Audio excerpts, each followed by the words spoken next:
Evet, hayırlı günler, hoş geldiniz. Ayağınıza sağlık.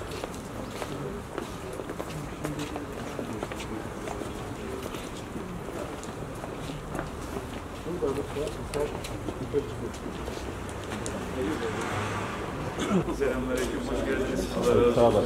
Teşekkür ederiz.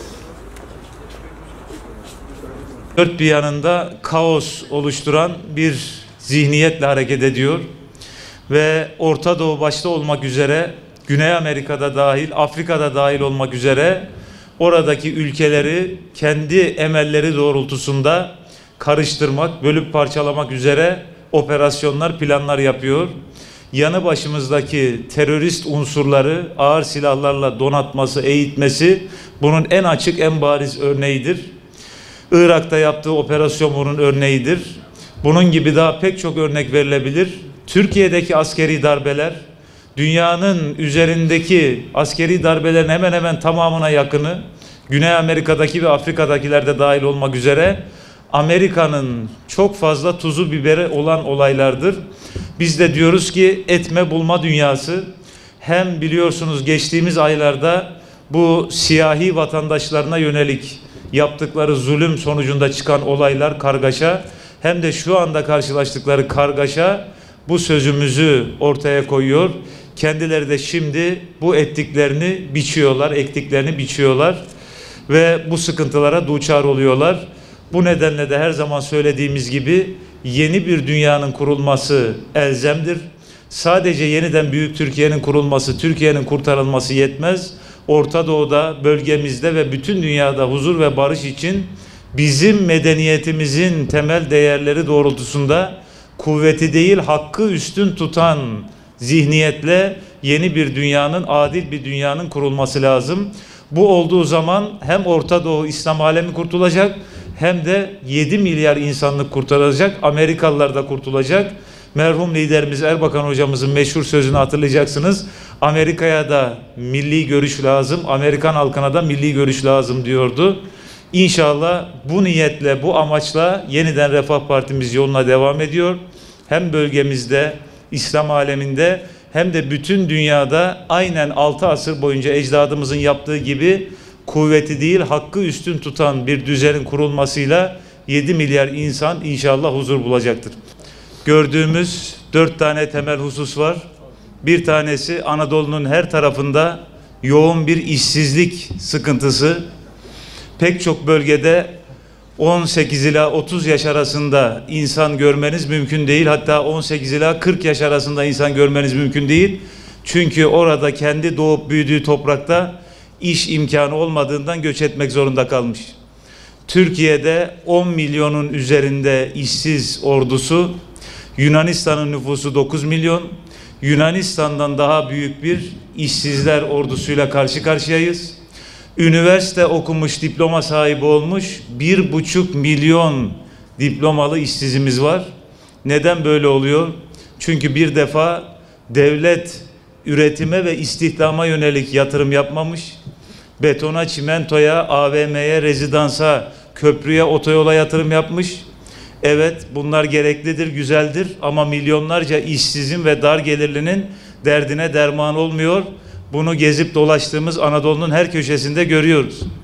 Diğer taraftan özel sektör istihdam sağlasın. Özel sektör bu vergilerle, bu faiz oranlarıyla, bu döviz kurlarıyla alım gücünün hele hele bir de pandeminin üzerine binmesiyle sıfıra düştüğü bu piyasada ayakta durmakta zorlanıyor. Mevcut istihdamının parasını, maaşını ödeyemiyor ki nasıl yeni istihdam sağlasın? İkinci adım ne? Diyelim ki işe girebilen, iş sahibi olabilen şanslı insanlardan bir tanesi oldunuz. Bu sefer de asgari ücret açlık sınırının altında. Emekli maaşı 2 kişi için bile açlık sınırının altında. 1500 lirayla tek bir emekli maaşı giren evde karı koca 2 kişinin bile dengeli, düzenli, sağlıklı beslenebilmesi dahi mümkün değil. Dolayısıyla bir defa milyonlarca işsiz, işe girseniz de alnınızın teriyle, aldığınız maaşla, helal yoldan karnınızı doyurmanız, rızkınızı temin etmeniz mümkün değil. Peki ben o zaman esnaf olayım, dükkan açayım. Bu vergiler daha işe başlamadan, siftah etmeden boğazınıza yapışıyor. Şu harcı ödeyeceksin, bu parayı yatıracaksın, bu vergiyi vereceksin. Bu faiz oranları gene %20'ye çıktı yıllık. Diğer taraftan enerji fiyatları, iş yeri kiraları ve dediğim gibi en güzel esnaflığı yapsanız, en güzel dükkan açsanız, en güzel ürünü koysanız bu asgari ücretle, bu emekli maaşıyla, bu memur maaşıyla gelip vatandaşın alışveriş yapma imkanı yok. Peki o zaman ne kaldı? Tarımla uğraşayım, çiftçilik yapayım. O zaman zaten hepten bittin. Çiftçimiz, köylümüz bırakınız para kazanmayı, elindekini avucundakini kaybediyor. Sizler bunu bizzat yaşayarak bizden çok daha iyi biliyorsunuz. Neden? Çünkü tarımın, çiftçinin girdi maliyetleri, tohum, gübre, tarım ilacı, hem de pek çoğu ithal olduğundan dolayı tarım aletleri bir senede doların, euronun %40, %50 artmasıyla bunların fiyatları hepten fırladı. Bunun yanında elektrik, sulamada kullanılan elektrik. Buna mukabil ayrıca mazot fiyatı. Mazotun hem tarım üretiminde maliyete etkisi var, hem de ürettiğiniz ürünün büyük şehirlere, diğer bölgelere nakliyesinde mazotun yüksek olması nihai ürün fiyatını arttırıyor. Bununla beraber kotalar, Amerikan Cargill şirketi kar etsin, ciro yapsın diye şeker pancarı üretimine kota koyuyoruz. Yabancı tütün, sigara firmaları öyle istiyor diye Adıyaman'da tütün ekimine kısıtlama getiriyoruz.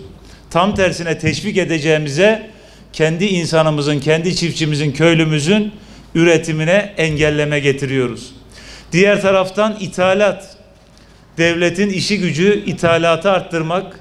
Bakınız 2002'de 1.116.000 ton olan buğday ithalatı 2019'da 9.800.000 tona gelmiş.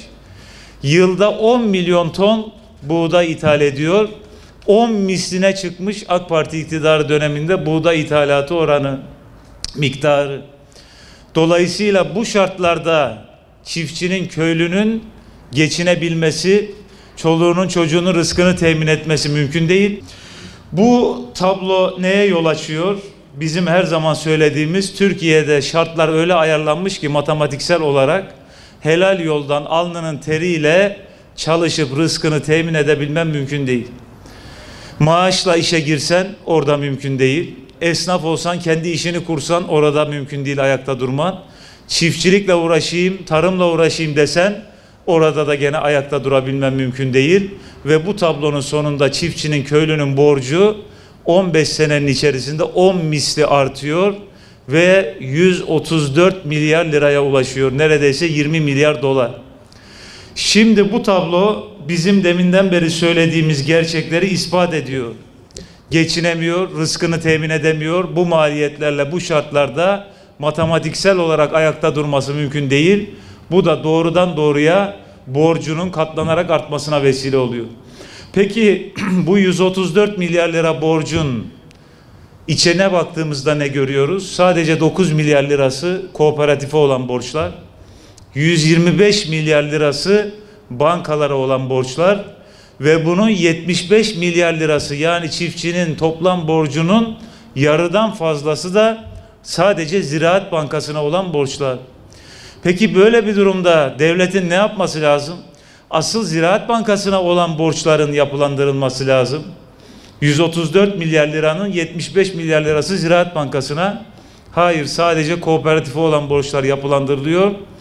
Asıl yapılması gereken Ziraat Bankası'na olan borçların faizsiz olarak ve en az 5 sene vadeyle mutlaka yapılandırılması lazım. Ve mutlaka ama mutlaka çiftçinin, köylünün üretim aracı olan traktörüne yapılan hacizlerin durdurulması lazım. Hem hacizi yapıyorsun, traktörünü elinden alıyorsun, hem borcunu yapılandırmıyorsun, hem de bir de ondan sonra ayakta kal diyorsun. Bu insanın yaşaması, ayakta kalması mümkün değil. Yapılandırmadın borcu, borcun üzerine dünya kadar faiz binmiş. Nasıl ödeyecek traktörünü de elinden aldığın zaman? Bakınız, Amasya'dan köylüler, çiftçiler bize video gönderdiler. Amasya'nın Kızılca köyünde bir günde sadece bir köyden tam 7 tane traktörü çekicinin üzerine koydular. Banka borçları yüzünden bağırta bağırta tabir caizse haczedip götürdüler. Peki kendi çiftçisine, köylüsüne bu muameleyi yapan iktidar geçtiğimiz aylarda resmi gazetede yayınladı. Amerikan Cargill şirketine ve 60 tane daha imtiyazlı firmaya vergi muafiyeti çıkartıyor. Elin Amerikan şirketine bu vergi muafiyetini özel olarak çıkartıyoruz da kendi milyonlarca çiftçimize, köylümüze gelince bağırta bağırta traktörünü haczetmek ne demek oluyor?